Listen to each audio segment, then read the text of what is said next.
మనం ఉండాలి. రూపాంతరపు కొండ యేసు ప్రభు అనుభవించినట్టుగా ఆయన బిడ్డలు ఆయన సేవ చేసేవారు, ఆయన సన్నిధిలో జీవించేవారు.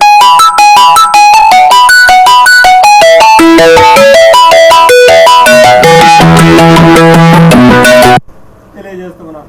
ఇంకా ఈ కొండ అనుభవం మనకి ఏం చేస్తుందంటే ఉన్నతమైన స్థితిలోకి నడిపిస్తూ ఉంది. ఈ కొండ అనుభవం అంటే ఉన్నతమైనటువంటి స్థానానికి తీసుకొని పోతూ ఉంది. ఎవరైతే ఏకాంతంగా ప్రార్థన చేసే అనుభవం ఉంటుందో, ఎవరైతే ఏకాంతంగా ఆ కొండల ప్రార్థన జీవితం కలిగి ఉంటారో వారి జీవితాన్ని దేవుడు ఏం చేస్తాడంటే ఉన్నత శిఖరానికి నడిపించే దేవుడు. అందుకే దావీదు భక్తులు గొర్రెలు కాసుకునే దావీదుని దేవుడు చేశాడు, రాజుగా చేసినట్టుగా మనం చూస్తూ ఉన్నాం. దీనిలోనంటే దేవుడు పైకి లేవనెత్తే దేవుడు.